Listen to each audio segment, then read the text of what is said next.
The best trained motorcyclists on the road today are police motorcyclists.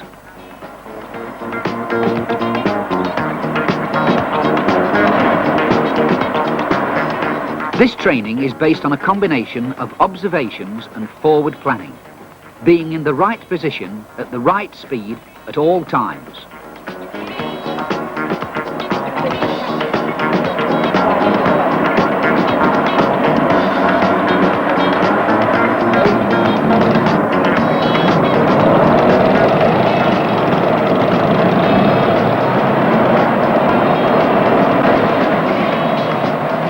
Their experience comes from a comprehensive training scheme that is the best in the world.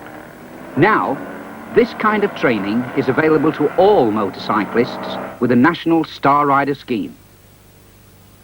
There are 3 stages in the scheme: bronze, which is the basic, silver, the intermediate, and the ultimate, the Gold Star Award.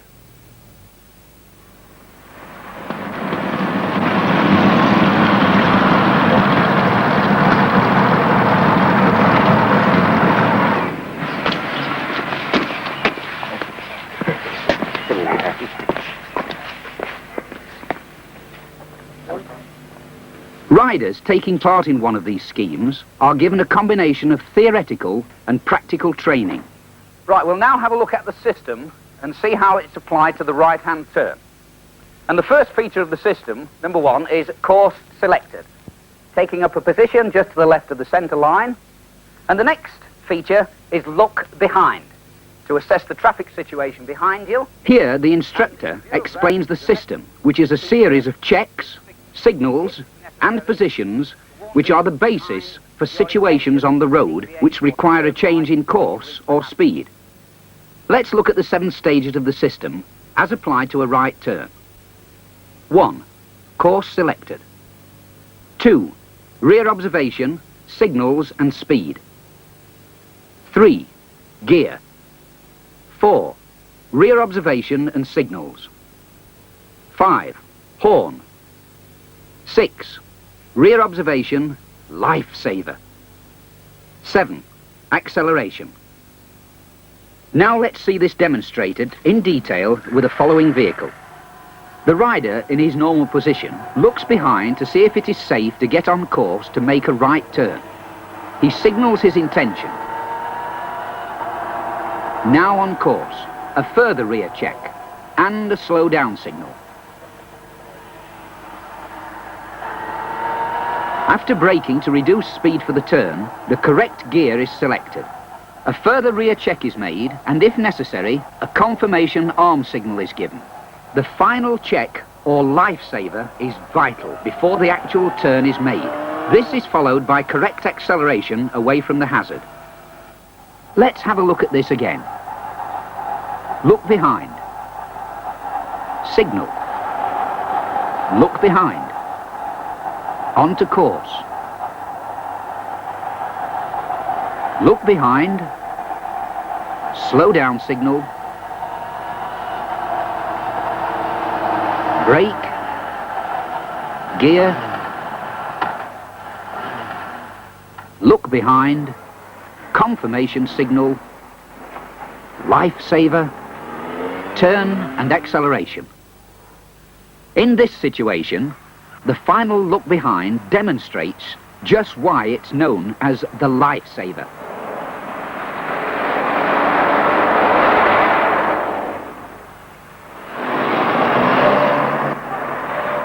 The trainees, having completed part of the theory, are now taken out to put things into practice, riding as a group. A brake check before going out onto the road.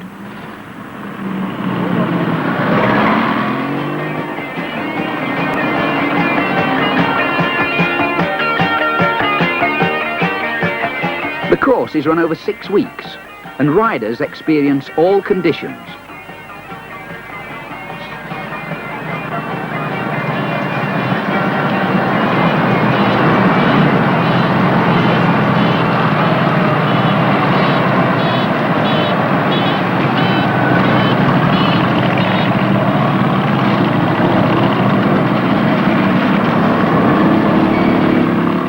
Although they are ragged at first, improvements are soon made.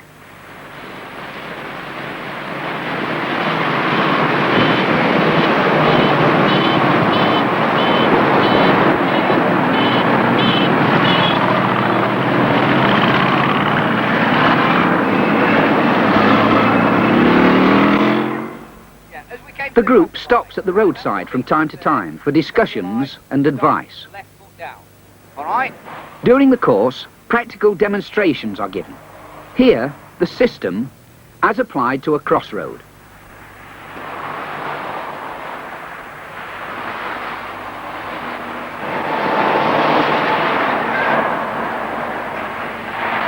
He stops at the junction.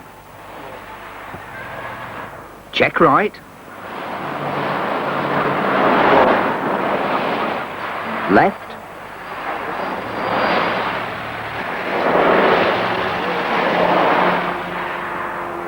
Right again, and when clear, looks behind, then moves across the junction. At a roundabout, the system is applied on approach.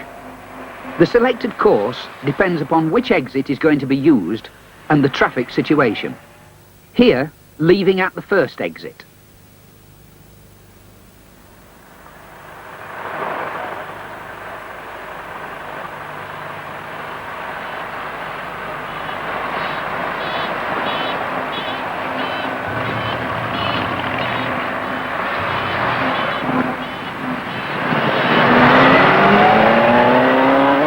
Now, straight ahead with traffic present.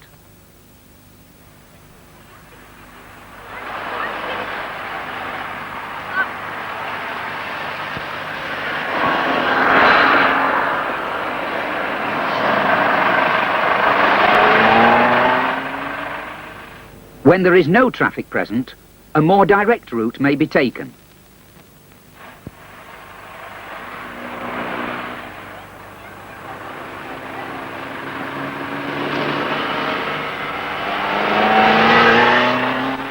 Finally, turning right.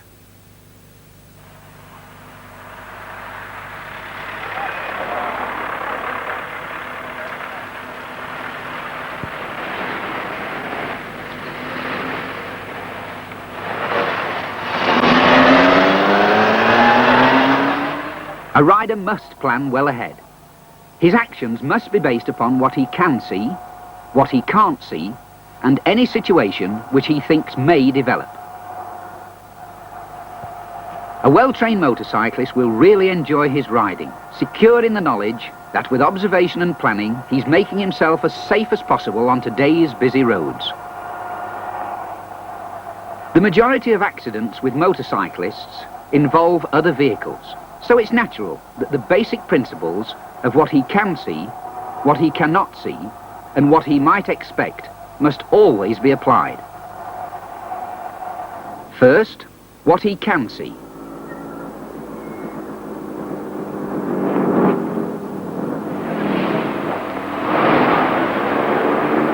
No rider would pull out into this traffic.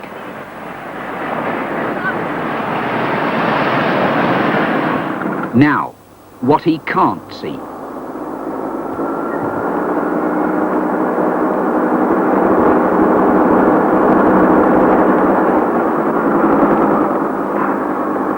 This is the normal position of an untrained rider who can't see the vehicle. A trained rider, at the same distance, but in the correct position, can see the vehicle. In this position, he sees the car earlier and has an increased safety margin.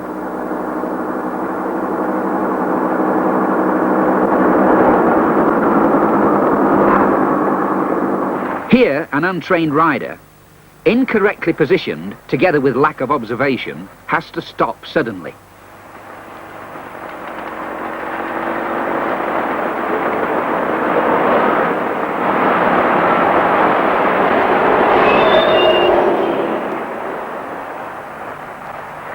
A trained rider acts upon the sign, positions correctly, gains an early view of the hazard ahead, and is able to react in plenty of time.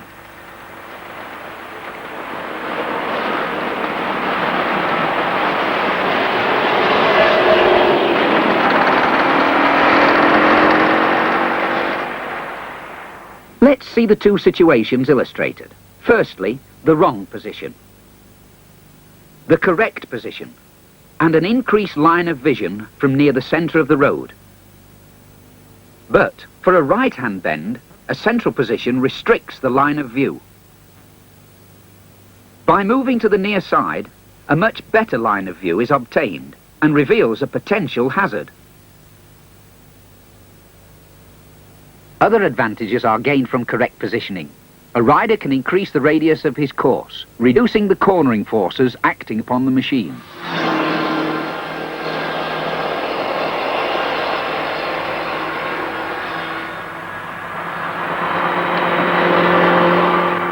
The same applies for a right-hand bend.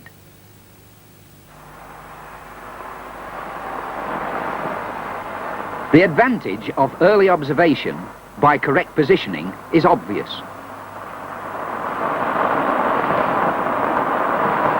As the trainees continue the course, their group riding techniques are improving.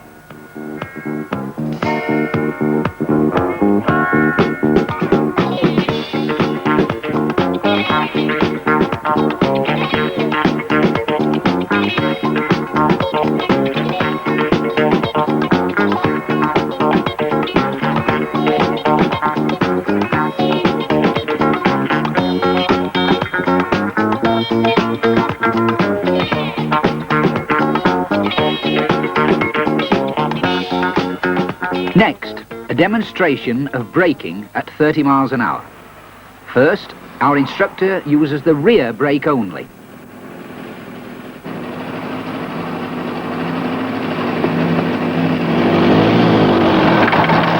Now the front brake only.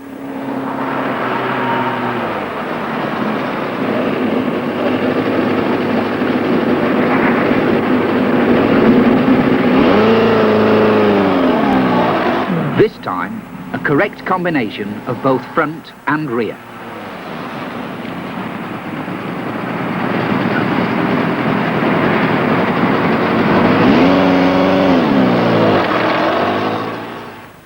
On a road at 30 miles an hour, imagine what would have happened if the rider had used the rear brake only. This is why correct braking is so very important. Remember how our riders check their brakes when first setting out?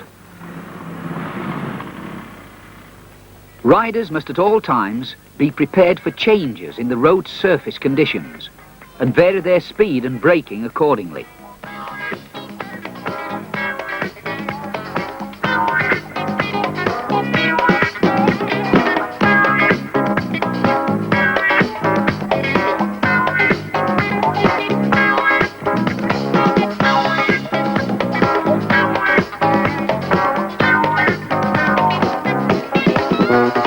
Let's have a look at overtaking, one of the most dangerous manoeuvres that a motorcyclist has to make. Here, our instructor looks up the near side, then checks the offside, looking for potential dangers, looks behind, and if all is clear, accelerates past on a straight course, allowing adequate clearance. When safely past, checks behind before moving in. This rider is travelling too close to the vehicle in front and has no view whatsoever.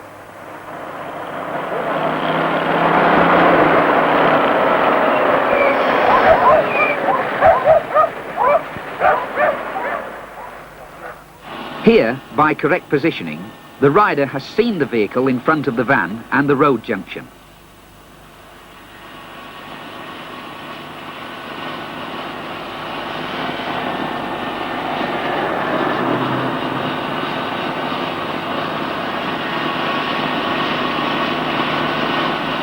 He maintains a hold-back position until it's safe to overtake. The highway code spells out several situations where it's unsafe to overtake, yet some riders completely ignore this advice.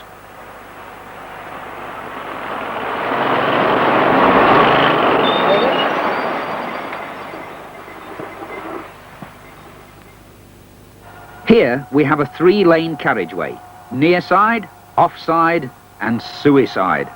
The rule is, do not overtake when there is more than one vehicle coming towards you. If in doubt, hold back.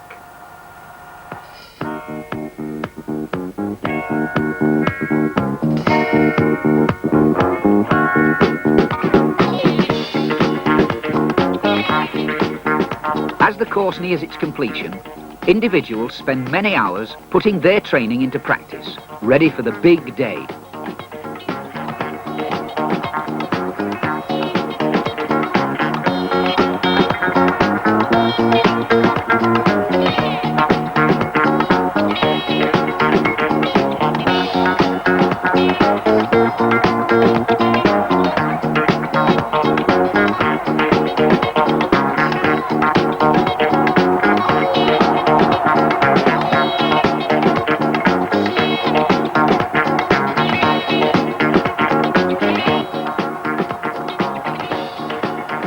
At the end of the course comes the moment of truth, a practical road test under the keen eye of an examiner. Straight across the crossroads.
And finally, Mr. Warnock.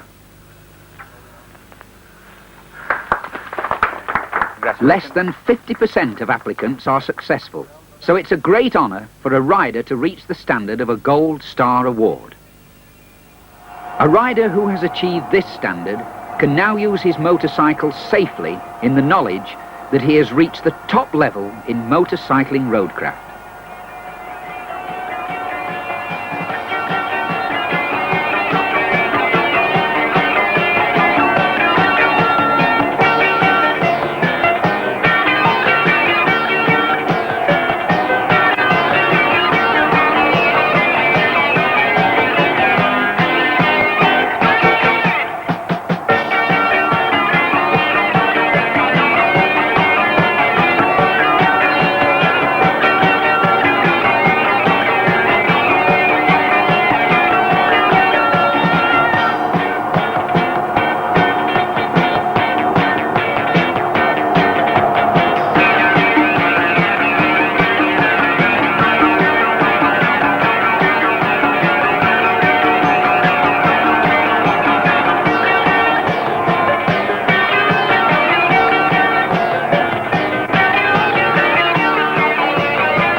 If you are just an average rider and want to improve your standard, then aim for the National Star Rider Gold Award.